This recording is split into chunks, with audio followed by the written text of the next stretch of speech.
I work with FANAPAN. I've worked with FANAPAN for the past 4 years.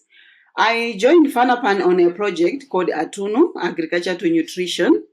Agriculture to Nutrition project primary objective was to understand how different agriculture investments can be positioned to achieve nutrition outcomes. What can be done really in these investments to ensure that these investments yield results not only in terms of income or productivity, but also benefit nutrition outcomes.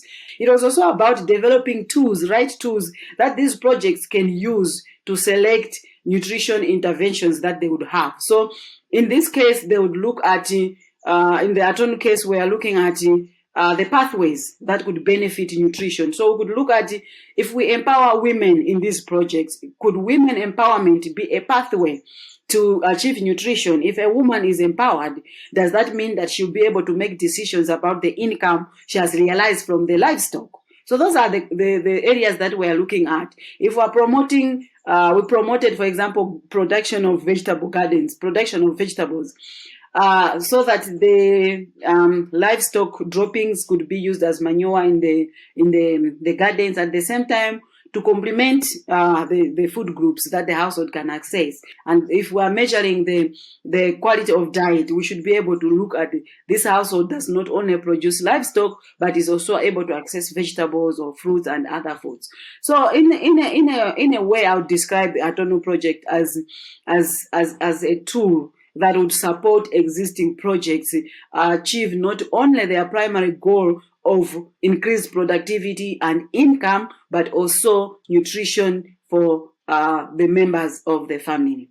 In our Tumu project, social behavior change communication was a bigger component where we wanted to influence people's decision making in terms of the food they eat, the choices of food they make, the choices of the food they would grow. We wanted to influence their understanding and perspective about different foods, different cultures, and how they relate to food.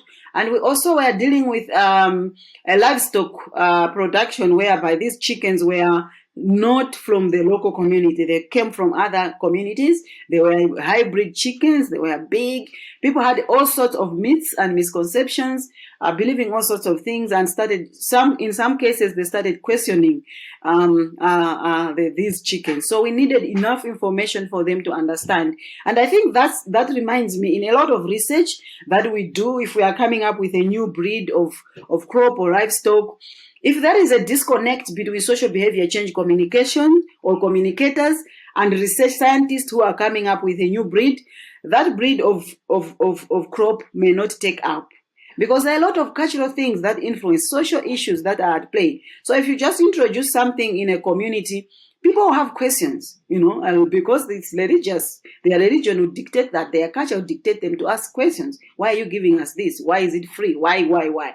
So, and being a research, the chicken being a research, we needed social behavior change communication for that. If women are empowered to understand their role, they'll be able to make decisions. And in our case, social behavior change did not only target the women, we targeted the men also, because we realized that just empowering women, telling them what to do, they'll get the knowledge. But as I said earlier, they go home, it's the husband, the in-laws who have to make the decision. The mother-in-law will say, this year you're not going to farm on this farm. I said so. She has that right. But I have knowledge to say I have to diversify production. So that doesn't help me as a woman who wants to produce more, but my mother-in-law or my husband says no. Or as a woman who would want to cook more, but my husband and my mother-in-law would say no. So we targeted all these other groups, the men. We even had social behavior change communication for men to understand maternal and child nutrition so that they are able to support their households with the right food choices, with the right production, and allow their women to participate. So yes, I would say social behavior change communication was very important for us in ensuring that women empowerment became a tool to achieving nutrition outcomes. In social behavior change communication, when you give out information, first I would say you really need to understand who will be more receptive to the communication that you are passing out, you are giving out to the people. There will be people who will be quick to really grasp what you are trying to communicate, and they will really go ahead to implement. So early adopters of any innovation become an automatic resource for any project that want to succeed, because they have understood you. They have become role models. They have understood what you really want to achieve. They have applied that knowledge. It has worked for them. Now, for me, someone who has just come into a particular space, it will be difficult for people to listen to me. Yeah. But for someone who is within them, has understood, has applied, and it is working, people tend to respect that more because it's more practical. In social behavior change communication, you have the outlets where you want the information or the message to reach the people. And for you to do that, you really need different tools that would support you to do that. So in our Tunu project specifically, because it was a research and we didn't want a lot of spillover effects for us to be able to measure the impact of our social behavior change communication on people's knowledge and how it influences their decision making and food choices, we limited the kind of tools that would give out.